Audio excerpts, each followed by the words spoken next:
Hello, we're reading The Wizard of Oz today, is what we're reading. This is Professor Fox's Cozy Corner, and we're going to read The Wizard of Oz. I thought we would read The Wizard of Oz because Wicked's coming out. Maybe we need to figure out how it all began. Why wizards, why Oz is so popular. Why L. Frank Baum's fairy tale that he wanted to make for children became so well known.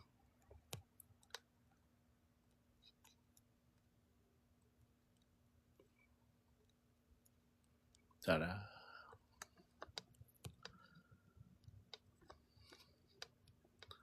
Boom, boom, boom, boom.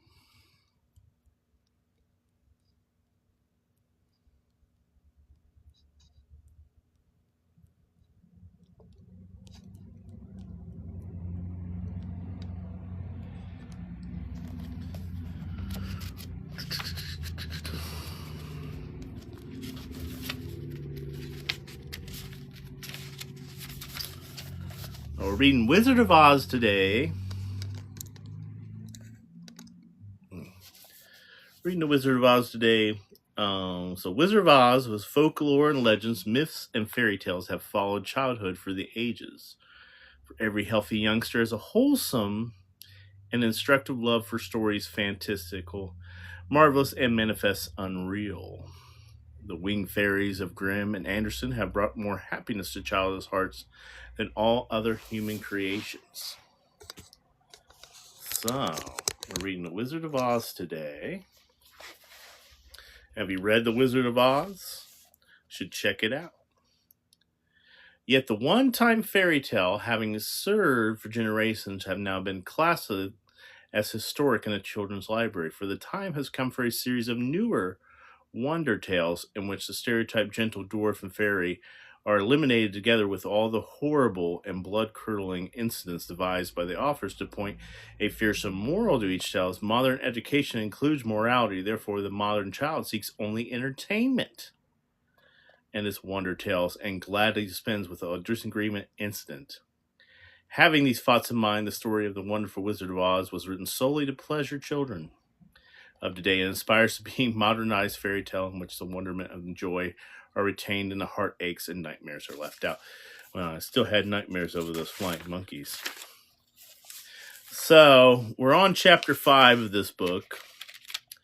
We have been through the cyclone, and we have made it out of Kansas. We're definitely not in Kansas anymore. We met the Munchkins. We met we met the Good Witch from the South, and we unalived the Wicked Witch of the East and freed the Munchkins. On our journey through the Yellow Brick Road, we have met a scarecrow that wants brains. We picked him up in the Munchkin area.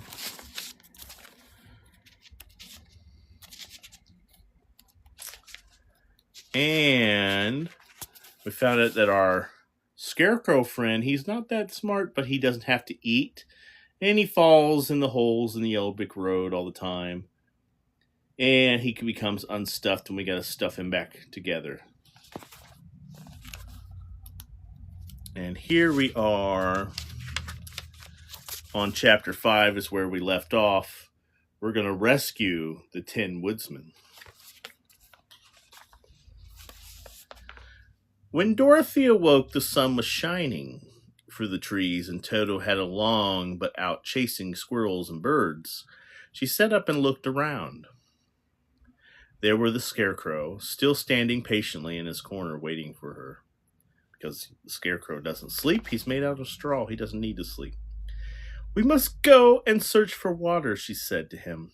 Why do you want water? He asked. To wash my face and clean after the dust on the road, and to drink, so that the dry bread will not stick to my throat. It must be inconvenient to made of flesh, said the Scarecrow thoughtfully, for you must sleep, eat, and drink, however you have brains, and it's worth a lot rather to be able to think properly.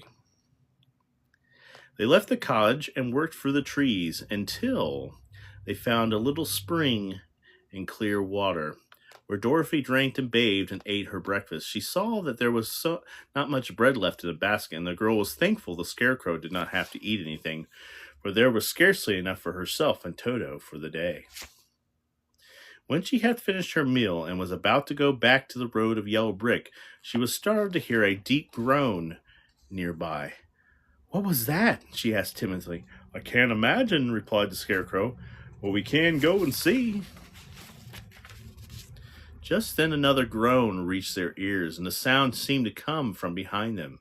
They turned and walked through the forest a few steps when Dorothy discovered something shiny in a ray of sunshine that fell between the trees. She ran to the place and then stopped short with a cry of surprise. One of the big trees had been partially chopped through, and standing beside it, with an uplifted axe in his hands, was a man made entirely of tin. His head and arms and legs were jointed upon his body, but he stood perfectly motionless as if he could not stir at all. Dorothy looked at him in amazement, and she did the Scarecrow, while Toto barked sharply and made a snap at the tin legs, which hurt his teeth. "Did you groan?" asked Dorothy. "Yes," answered the Tin Man. "I did. I've been groaning for more than a year, and no one has ever heard me before or came to help me." "What can I do for you?" she inquired softly, for she was moved by the sad voice in which the man spoke. "Get an oil can and oil my joints," he answered. "They are rusted so badly that I cannot move them all. If I am well oiled, I shall soon be all right. You will find an oil can on the shelf in my cottage." Dorothy at once ran back to the cottage and found the oil can. Then she returned and asked anxiously, "Where are your joints?" "Oil my neck first," replied the Tin Woodman. So she oiled it, and as he was quite badly rusted, the Scarecrow took hold of the tin head and moved it gently from side to side until it worked freely, and then the man could turn it himself. "Now, oil the joints in my arms," he said. And Dorothy oiled them, and Scarecrow bent them carefully until they were quite free from rust and as good as new. The Tin Woodman gave a sigh of satisfaction and lowered his axe, which he leaned against a tree. "This is great comfort," he said. "I have been holding that axe in the air ever since I rusted, and I am glad to put it down at last. Now, if you will oil the joints of my legs, I shall be all right once again." So they oiled his legs until he could move freely, and he thanked them again and again for his release, for he seemed a very polite creature and very grateful. "I might have stood there always if you had not come along," he said. "So you have certainly saved my life. Now, did you happen to be here?" "We are on our way to Emerald City to see the Great Oz," she answered. "And we stopped at your cottage to pass the night." "Why do you wish to see Oz?" he asked. "I want him to send me back to Kansas." "And the Scarecrow wants him to put a few brains in his head," she replied. The Tin Woodman appeared to think deeply for a moment, then said, "Do you suppose Oz could give me a heart?" "Why, I guess so," Dorothy answered. "It would be as easy as to give the Scarecrow some brains." "True," the Tin Woodman returned. "So if you will allow me to join your party, I will also go to the Emerald City and ask Oz to help." "Come along," said the Scarecrow heartily, and Dorothy had added that she would be pleased to have his company. So the Tin Woodman shouldered his axe, and they all passed through the forest until they came to a road that was paved with yellow brick. The Tin Woodman had asked Dorothy to put the oil can in her basket, "For," he said, "if I should get caught in the rain and rust again, I would need my oil can badly." It was a bit of a good luck to have this new comrade join the party, for soon after they had begun their journey again, they came to a place where the trees and branches grew so thick over the road that the travelers could not pass, but the Tin Woodman set to work with his axe and chopped so well that soon he cleared a passage for the entire party. Dorothy was thinking so earnestly as they walked along that she did not notice when the Scarecrow stumbled into a hole and rolled over to the side of the road. Indeed, he was obliged to call to her for help. "Why didn't you walk around the hole?" "I don't know enough," replied the Scarecrow cheerfully. "My head is stuffed with straw, and that's why I'm going to Oz to ask him for some brains." "Oh, I see," said the Tin Woodman. "But after all, the brains are not the best thing in the world." "Have you any?" inquired the Scarecrow. "No, my head is quite empty," answered the Tin Woodman. "But once I had brains and a heart also. So having tried them both, I should much rather have a heart." "And why is that?" asked the Scarecrow. "I'll tell you my story, and then you will know." So while they were walking through the forest, the Tin Woodman told the story. "I was born the son of a woodman who chopped down trees in the forest and sold the wood for a living. When I grew up, I too became a wood chopper, and after my father was unalive, I took care of my old mother as long as she lived. Then I made my mind that instead of living alone, I would marry, so that I might not become lonely. There was one of the Munchkin girls who was so beautiful that I soon grew to love her with my heart. She, on the other part, promised to marry me as soon as I could earn enough money to build a better house for her. Hello, how are you? Follow living. I set to work harder than ever, but the girl lived with an old woman who did not want her to marry anyone, for she was so lazy that she wished the girl to remain with her and do the cooking and the housework. So the old woman went to the Wicked Witch of the East and promised her 2 sheep and a cow if she would prevent marriage. Therefore, the Wicked Witch enchanted my axe, and when I was chopping away at my best one, for I was anxious to get the new house for my wife as soon as possible, the axe slipped all at once and cut off my leg. This at first seemed a great misfortune, for I knew one-legged man could not do well at woodchopper, so I went to the tinsmith and had him make me a new leg out of tin. The leg worked very well once I was used to it, but my action angered the Wicked Witch of the East, for she had promised the old woman I should not marry that pretty Munchkin girl. When I began chopping again, my axe slipped and cut off my right leg. Again, I went to the tanner, and again he made me a leg out of tin. After this enchanted axe cut off my arms, one after the other, but nothing daunted, I had them replaced with tin ones.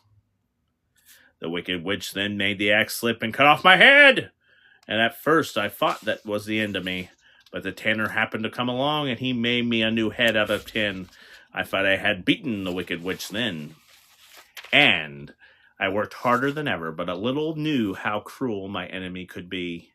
She thought of a new way to unalive my love for my beautiful Munchkin maiden, and made my axe slip again so that it would cut right through my body, slitting me into 2 halves. One more, the tanner came to help me and made me a body of tin, fascinating my 10 arms and legs and head to it, and by means of joints so that I could move around as well as ever.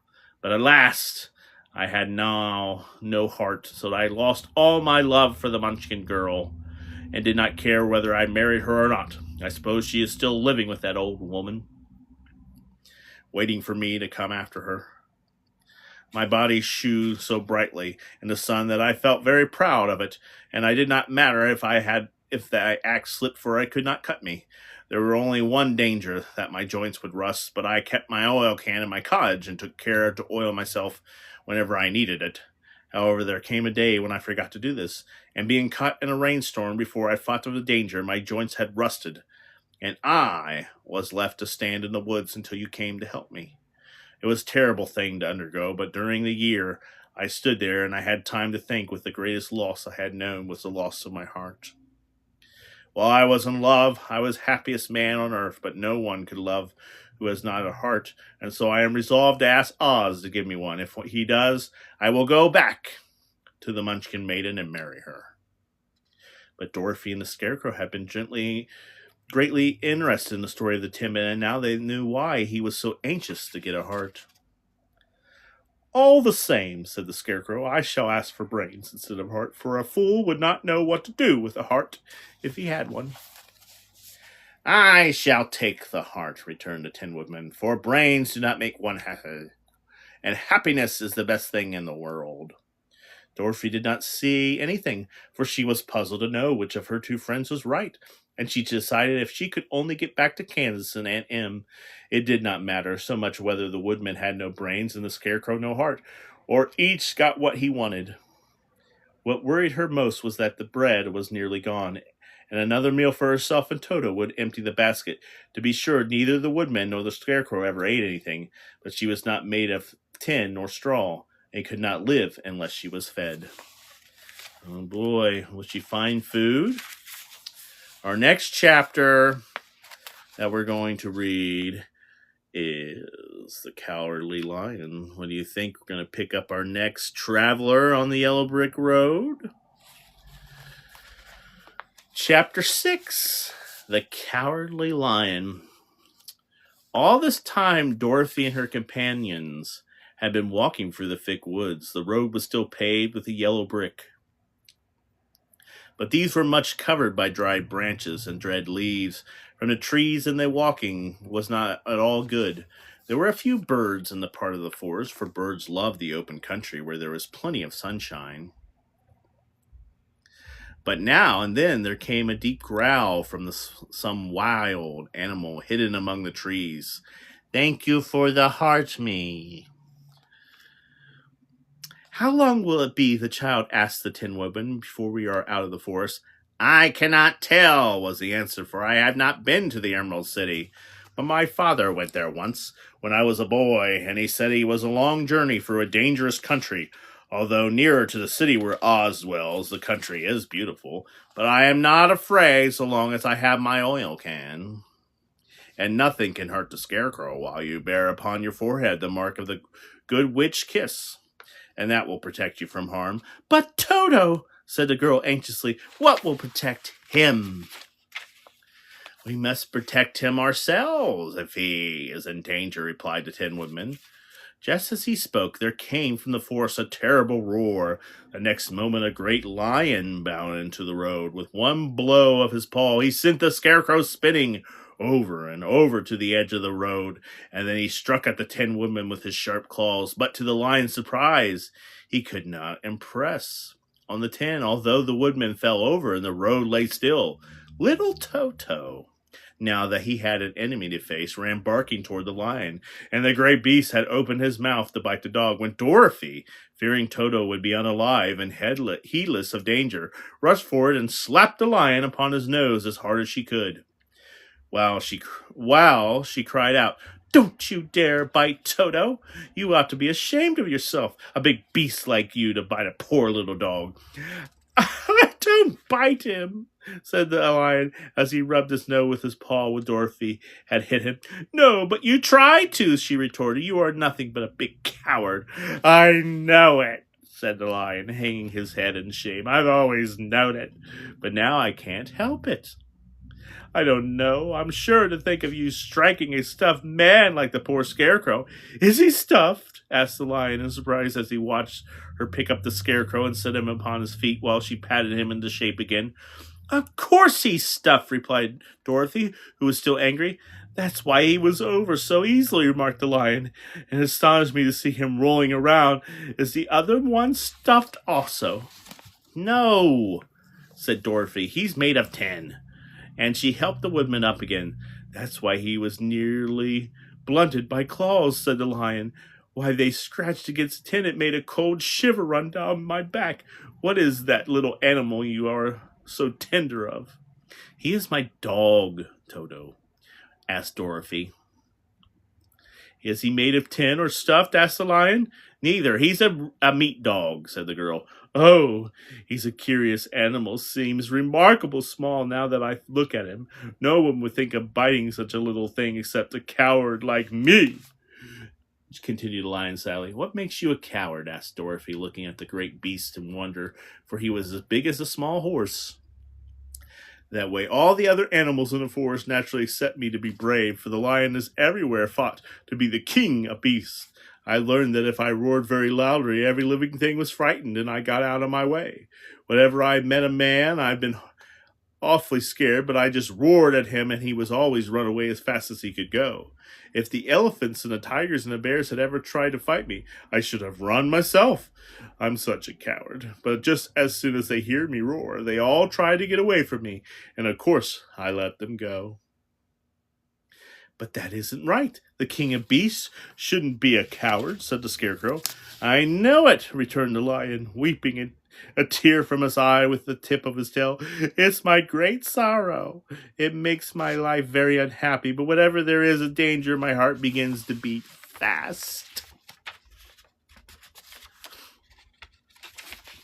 Perhaps you have heart disease, said the Tin Woodman.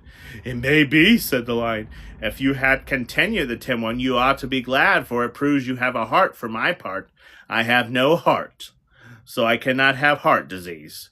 Perhaps, said the lion thoughtfully, if I had no heart, I should not be a coward. Have you brains? Asked the scarecrow. I suppose I've looked to see, replied the lion. I'm going to have the great Oz to ask him to give me some, remarked the scarecrow, for my head is stuffed with straw, and I'm going to ask him to get me a heart, said the woodman. And I'm going to ask him to send Toto and me back to Kansas, asked Dorothy. Do you think Oz could give me courage? Asked the Cowardly Lion. Just as easily he could give me brains, said the scarecrow. Or give me a heart, said the Tin Woodman. Or send me back to Kansas, said Dorothy.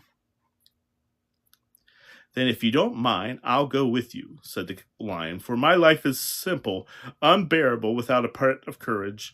You will be very welcome, answered Dorothy, for you will help to keep away the other wild beasts. It seems to me they must be more cowardly than you are if they allow you to scare them off so easily.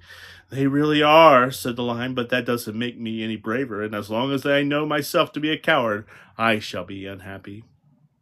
So once more, like the little company set off upon the journey, the lion walked with stately strides at Dorothy's side. Toto did not approve of the new comrade at first, for he could not forget how nearly he had been crushed between the lion's great jaws.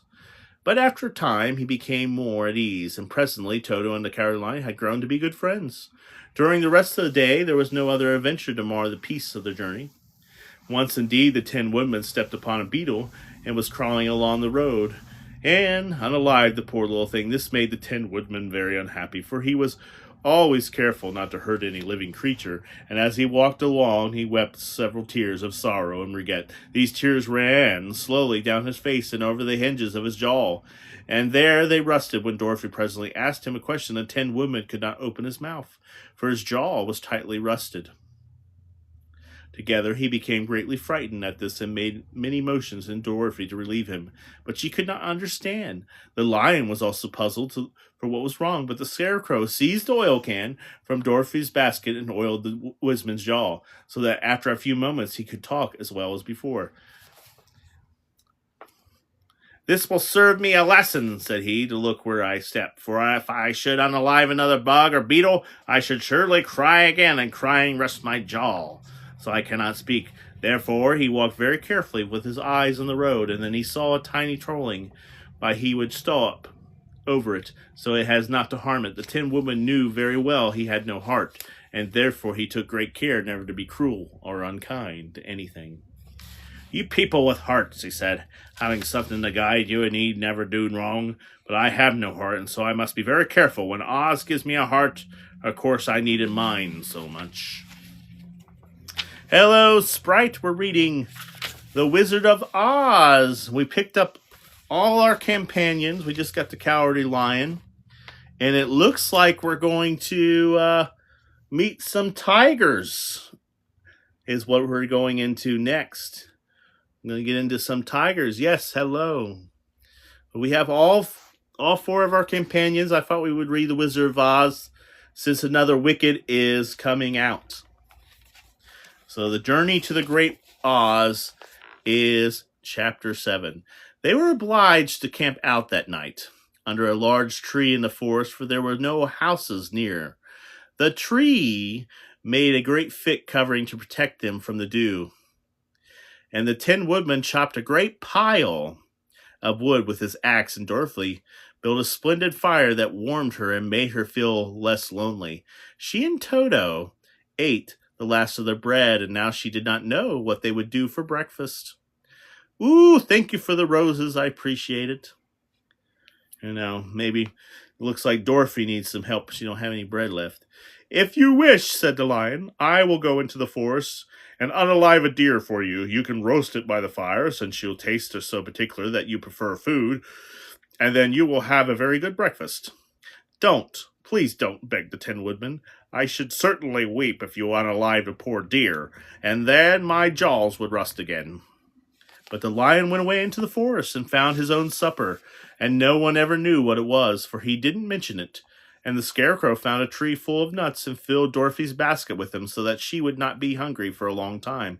She thought this was very kind and thoughtful of the Scarecrow, but she laughed heartily at the awkward way in which the poor creature picked up the nuts. His padded hands were so clumsy and the nuts were so small that he dropped almost as many as he picked up. But the Scarecrow did not mind how long it took him to fill the basket,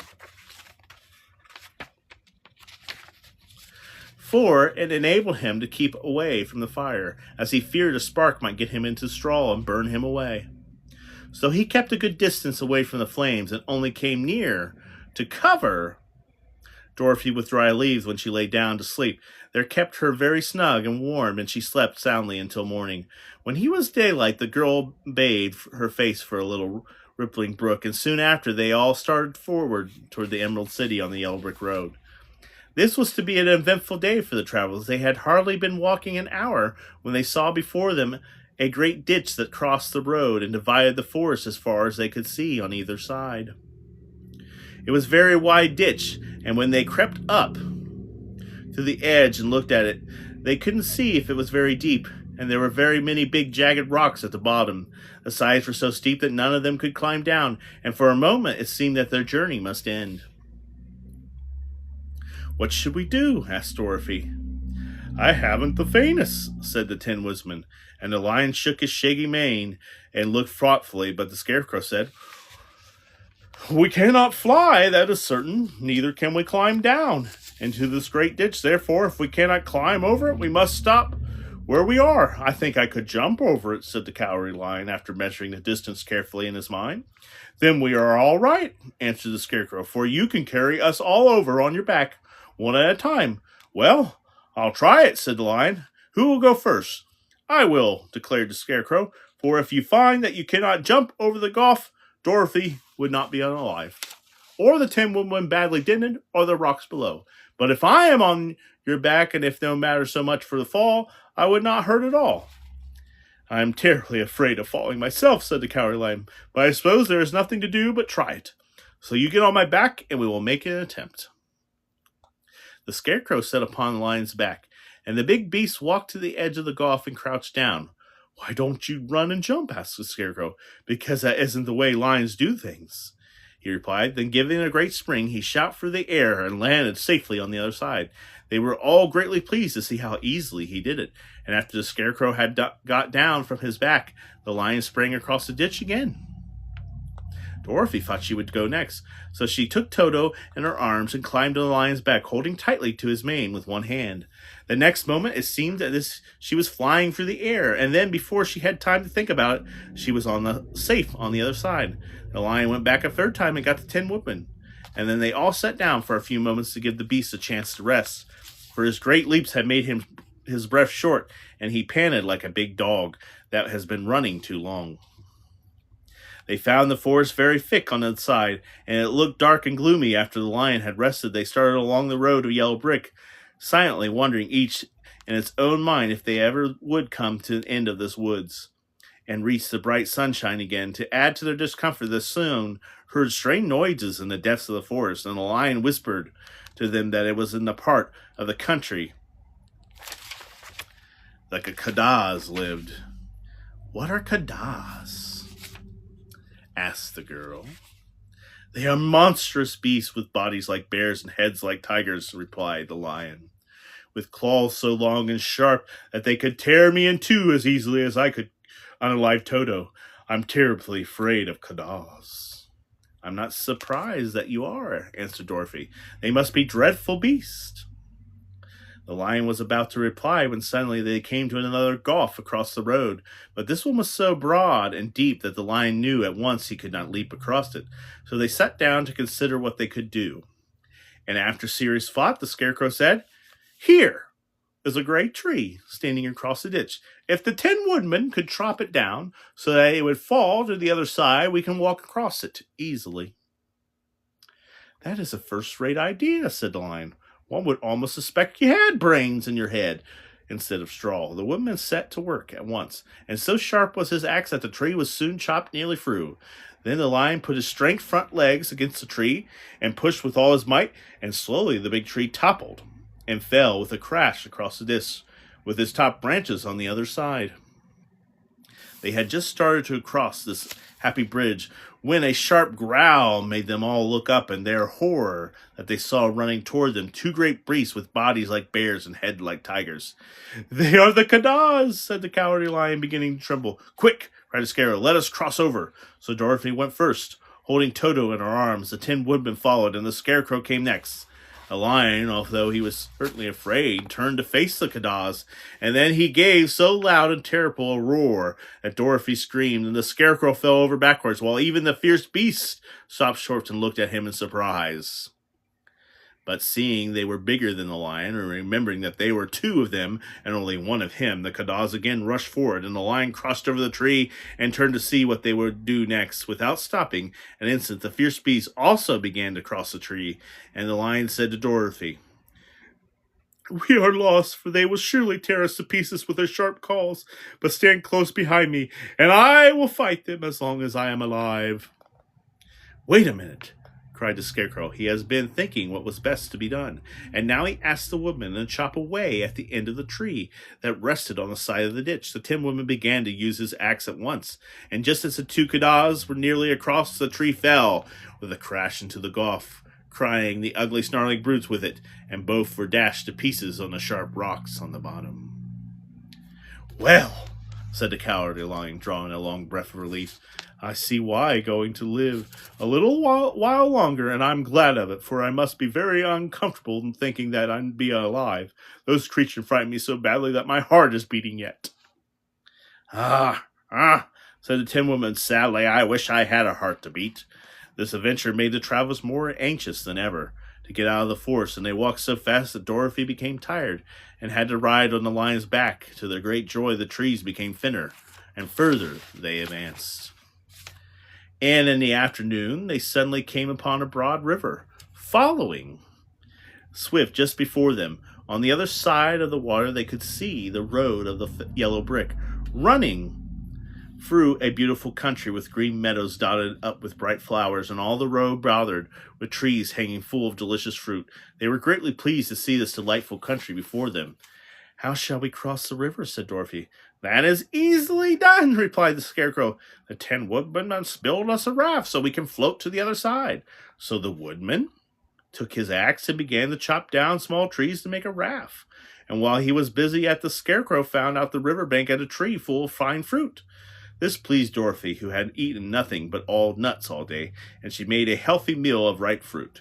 But it takes time to make a raft, even with one as industrious and untiring as the Tin Woodman, and when the night came, the work was not done. So they found a cozy place under a tree where they slept well until morning, and Dorothy dreamed of the Emerald City and of the good Wizard of Oz, who would soon send her back to her home in Kansas.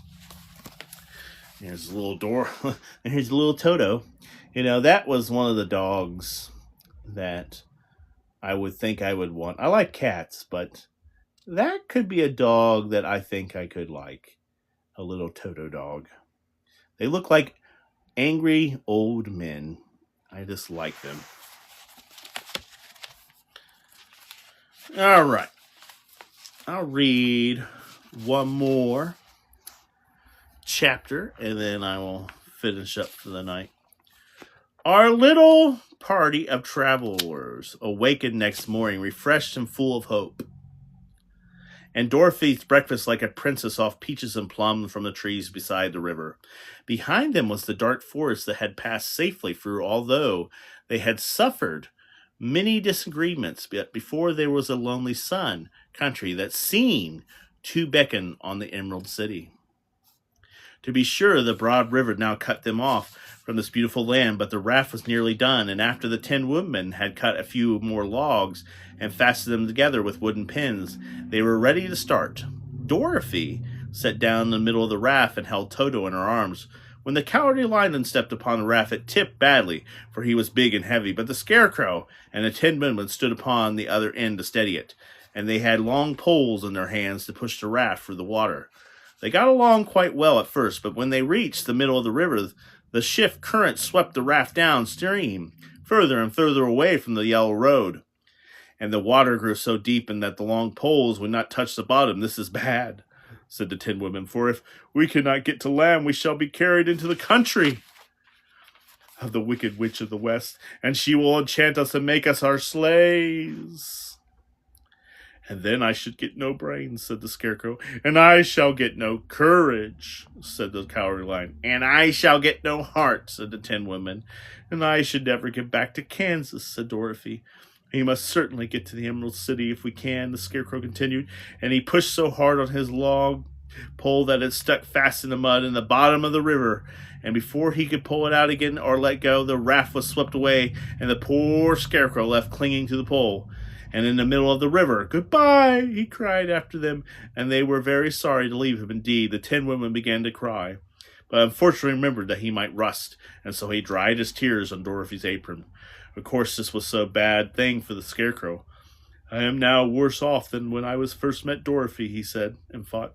"Then I was stuck on a pole in a cornfield where I could make believe scare the crows, and at any rate, but surely there is no use for a Scarecrow stuck on a pole in the middle of a river. I'm afraid I shall never have my brains after all." Down the stream the raft floated, and the poor Scarecrow was left far behind. Then the Lion said, "Something must be done to save us. I think I can swim to the shore and pull the raft after me, if you will only hold fast to the tip of my tail." So he sprang into the water, and the 10 women caught fast hold of the tail. When the Lion began to swim with all his might toward the shore, it was hard work, although he was so big, but by the by they were drawn out of the current. And then Dorothy took the 10 women's long pole and helped push the raft to land. They were all tired out when they reached the shore at last and stepped off into the pretty green grass, and they also knew that the stream had carried them a long way past the road of yellow brick and led them to Emerald City. "What shall we do?" asked the 10 women as the Lion lay down on the grass to let the sun dry him. "We must get back to the road in some way," said Dorothy. "The best plan will be to walk along the river until we come to the road again," remarked the Lion. So when they were rested, Dorothy picked up her basket, and they started along the grassy brink, back to the road from which the river had carried them. It was a lovely country with plenty of flowers and fruit and trees and sunshine to cheer them, and they had not felt so sorry for the poor Scarecrow. They could have been very happy. They walked along as fast as they could. Dorothy only stopped once to pick up a flower, and after a time the 10 women carried out. "Look!" Then at the river, and they saw the Scarecrow perched upon his pole in the middle of the water, looking very lonely and sad. "What can we do to save him?" asked Dorothy. The Lion and the Woodman both shook their heads, for they did not know, so they sat down upon the bank and gazed wistfully at the Scarecrow until a stork flew by, which, seeing them, stopped to rest at the water's edge. "Who are you, and where are you going?" asked the stork. "I am Dorothy," answered the girl, "and these are my friends, the 10 Woodmen and the Cowardly Lion, and we are going to the Emerald City." "This isn't the road," said the stork, as she twisted her long neck and looked sharply at the happy party. "I know it," returned Dorothy, "but we have lost the Scarecrow, and we are wondering how we shall get him again."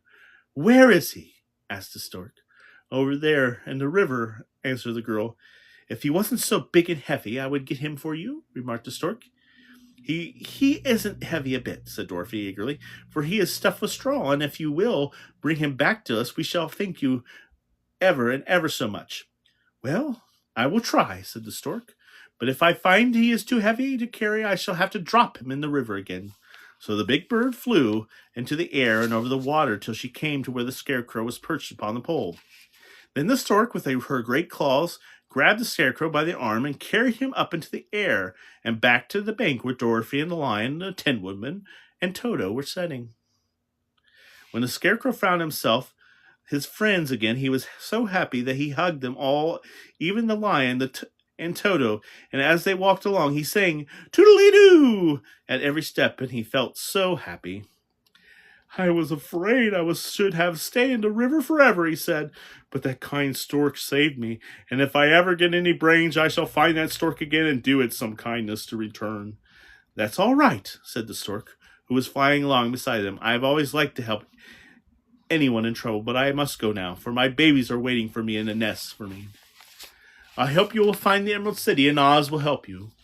"Thank you," replied Dorothy, and then the kind stork flew into the air and was soon out of sight. They walked along, listening to the singing of the bright-colored birds, and looked at the lovely flowers, which now became so thick that the ground and carpet with them. There was a big yellow and white and blue and purple blossoms beside the great clusters of scarlet poppies, which were so brilliantly in color they almost dazzled Dorothy's eyes.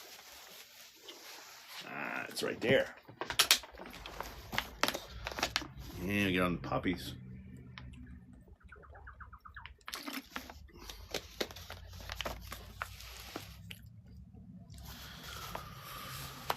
"I always did like flowers," said the lion. "They seem so helpless and frail, but there are none of them in the forest so bright as these."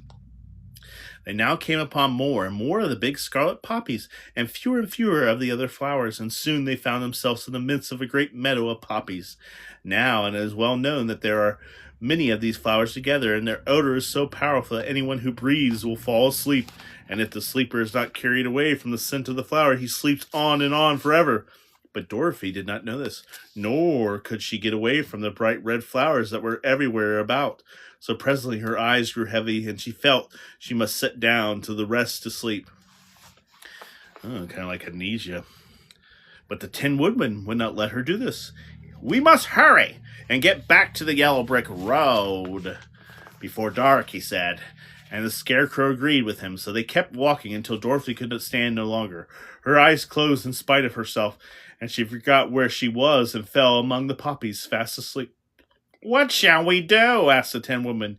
"If we leave her here, she will be unalive," said the lion. "The smell of the flowers is unaliving us all. I myself can scarcely keep my eyes open, and the dog is already asleep."